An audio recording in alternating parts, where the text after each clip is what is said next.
Hi, I'm Dr. Jana B., occupational therapist, educator, and researcher, and this is OT Translated, translating occupational therapy for everyday education. Today we're talking about memory challenges in teens, and I don't just mean forgetting homework. We're going to talk about losing track of multi-step tasks, forgetting routines, struggling with working memory during class, and maybe even feeling frustrated, anxious, or even ashamed when things fall out of their brains. If any of this sounds familiar to a teen that you work with, then this video will probably come in handy. Whether the teen that you work with is neurodivergent, navigating trauma, dealing with mental health concerns, or just developing executive function, memory matters. And in today's video, I'm going to give you 3 OT-informed interventions that can support memory through everyday occupations. No need to sit for a memory worksheet. These are skills that we can build in the context of our teens' lives. So let's dive in. Before we talk about strategy, though, let's talk about the different types of memory that impact teens in their daily lives and how occupational therapy fits into the whole picture. Our memory functions in many different forms, and there are many different ways that we can categorize memory. For our purposes today, because these are types of memory challenges that I frequently see in my own practice, we're going to focus our discussion on 3 key types of memory. The first is working memory, which is holding and manipulating information in the moment. Examples of this might be remembering a list of instructions while performing a task. The second type of memory that we'll talk about is prospective memory, so remembering to do something in the future. Some examples may be bringing gym clothes on Thursday and remembering to submit a permission slip by Friday. Last, we'll talk about procedural memory, remembering how to do something through repetition. Some examples include tying shoes, getting ready in the morning, or logging into a specific website. Memory challenges don't just affect school performance for our teens, they affect emotion regulation through their frustration and self-questioning. Why do I always forget? They affect teens' daily function. I left my meds at home again, and now I'm totally out in the nurse's office. And they affect teens' self-perception. That voice in a teen's head that may tell them, maybe I'm just not good at this. But here's the thing. Memory is trainable, scaffoldable, and highly responsive to environmental supports, and that's exactly where OT practitioners come in. Let's look at 3 interventions that you can try in your OT practice starting today.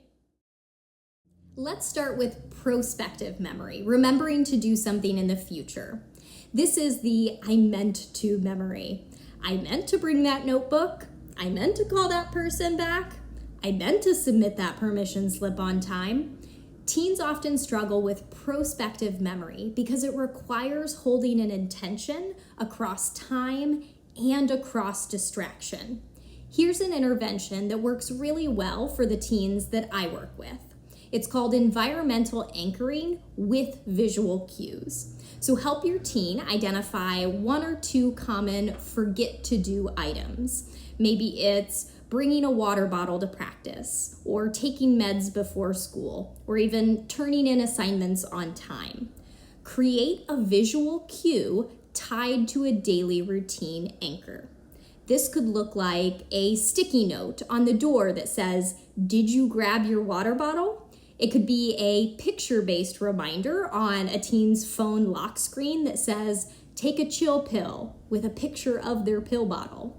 Or even a laminated checklist taped right above where they store their backpack.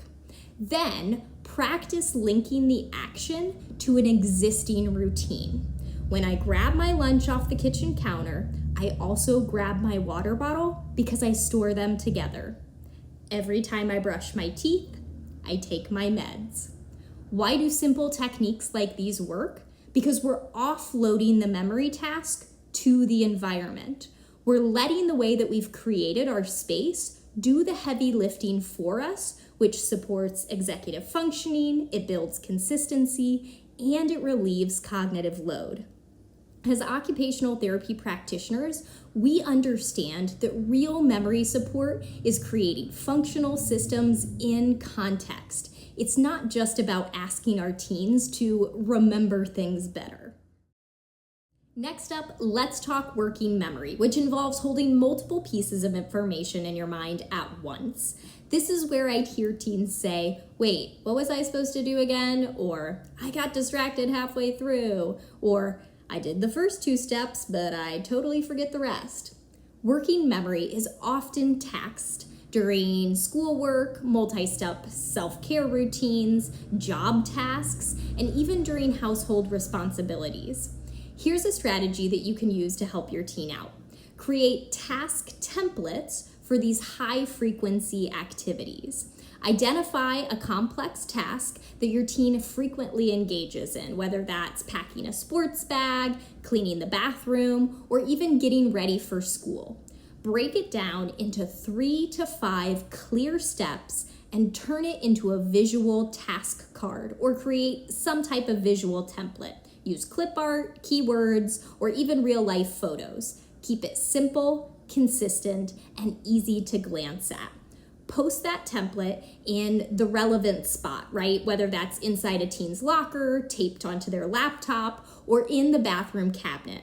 You're essentially externalizing working memory, giving the brain a visual to-do list that reduces the demand to hold everything at once. This can be something that you create with teens that allows them to really exercise that creativity muscle. They can make their own templates on Canva, on Google Slides, or even take real-life photos on their own phone. This can really help to increase ownership and buy-in. As OT practitioners, we know that memory isn't just about recall. It's about designing the right supports that make recall less necessary.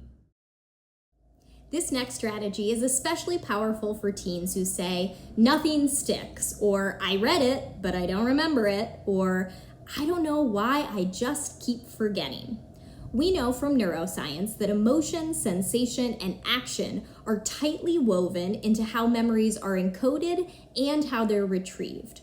In other words, what we feel, what we sense, and what we do all shape what we remember. So instead of focusing on rote repetition, we can use story plus interoception plus occupation to create rich, embodied memory experiences. And here's how you can try it. It's an intervention that I call interoceptive story mapping. First, choose a meaningful occupation that your teen wants or needs to remember better. Some examples may be preparing for a presentation, or navigating a peer interaction, or maybe even just completing a hygiene routine. Walk through the occupation using first-person narrative and include body check-ins along the way. Ask them to tell the story of the task as if they're already doing it. I'm walking into class. I feel my stomach tighten a little. I say hi to a friend. I start organizing my papers. Along the way, prompt for emotional cues. How do you feel here? What emotions are coming up? Interoceptive sensations. Where do you feel that in the body? And action steps. What are you doing with your hands? What's next? Use sensory anchors and metaphors to reinforce sequencing throughout the task. Let the teen embed memory cues using maybe a physical gesture like I touch my water bottle to remember to breathe, or a metaphor like my brain feels foggy here, like a snow globe that I just need to let settle. Or maybe it's a color or a symbol that they see at each step. Rehearse this in real time or during some type of simulated occupation. Don't just talk about it though. Walk through the story while you're doing the task. Role play it. Reconnect to interoceptive feedback throughout and identify emotions as they come up. This works because it turns memory from a rote task into a lived experience, and it taps into the brain's natural storytelling wiring.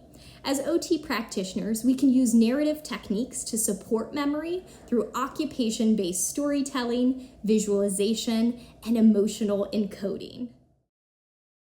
When teens struggle with memory, they often internalize it as failure. Why can't I just remember this? I always forget stuff. I'm not reliable. Or I must be lazy and broken.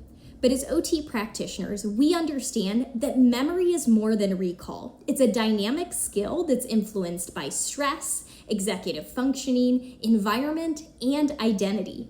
Our job isn't to teach memory tricks, it's to co-create systems and strategies that align with teens' brains, their bodies, and their real life. And that's powerful. Let me know in the comments what's one memory strategy that you've used that's made a real difference for one of your teen clients.